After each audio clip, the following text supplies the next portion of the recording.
Hello everyone, এটা হচ্ছে আমাদের বাড়ির ছোট্ট একটা প্রিন্সেস মিঠি রানী। এই যে এইদিকে শ্রাবণীদিকে একটা একটা করে আরাধ্যা ড্রেসগুলো পরাচ্ছে। ও ব্যাপারটা ভীষণ এনজয় করছিল, ঘুরে ঘুরে সবাইকে ড্রেসগুলো দেখাচ্ছে। আর আমি ওইদিকে তখন প্রায় দুপুর।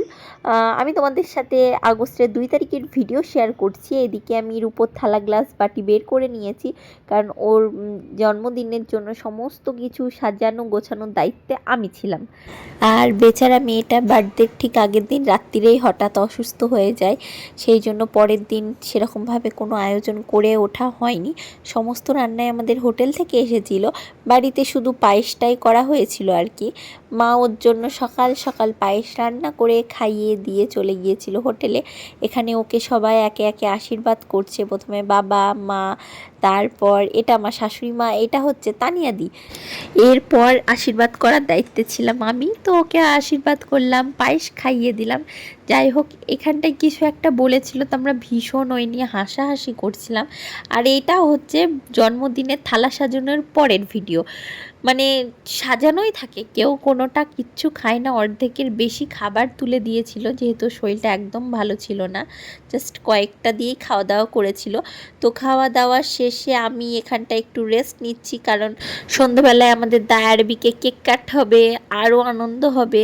এদিকে অলরেডি কেক নিয়ে সৈকত চলেও এসেছে। চলো তোমাদের সাথে কেকটাও একবার শেয়ার করি, দেখে জানাবে অবশ্যই কেমন হয়েছে। মিঠি রানী তো প্রচুর পরিমাণে ব্যস্ত ছিল কেকটা দেখে। তো বার্থডে গার্লকে সবাই উইশ করে দিও হ্যাপি বার্থডে। আর ওইদিকে কেকটা রেখে দিব এখন ফ্রিজে। আর দেখো মিঠি রানী তো আলাদা লেভেলেরই আনন্দ, কে বার্থডে গার্ল বোঝাই যাচ্ছিল না। তারপর আমরা চলে গেলাম একটু শপিং করতে, কারণ আমাদের হাতে বেশ কিছুটা সময় ছিল কেকটা কাটিং করার জন্য। নেক্সট দিন আবার আমার ছিল ছেলের জন্মদিন, ওর কারণেই শপিং করতে গিয়েছিলাম। এই যে বার্থডে বয়, ওকে জাস্ট একবার বলা হয়েছিল যেটা পছন্দ সেটা নাও, তো এরকমভাবে বসে আছেন। মিঠি রানী তো ওইদিকে জুতো পরতেই ব্যস্ত, একটা খুলছে একটা পরছে। এরপর বাড়িতে এসে আমরা সবাই মিলে একই রকমের শাড়ি পরে রেডি হয়ে চলে গেলাম দ্য আরবিক ব্যঞ্জনে।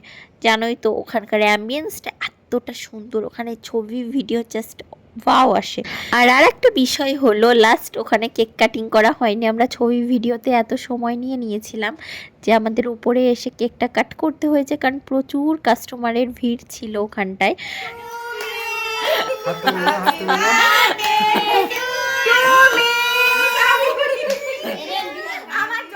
এরপর সবাই মিলে একসাথে কেক খেলাম, অনেক গল্প করলাম, আনন্দ করলাম। তারপর বাবা মা যেহেতু গিয়েছিল না, তাই সবাই একসাথে ডিনার করতেও বসে গেলাম। তো আজকের আমার এই ছোট্ট বার্থডে ব্লগটা যদিও অনেক দেরিতে এসেছে, কেমন লাগলো অবশ্যই জানাবে। দেখাবে নেক্সট আরও একটা ভিডিওতে।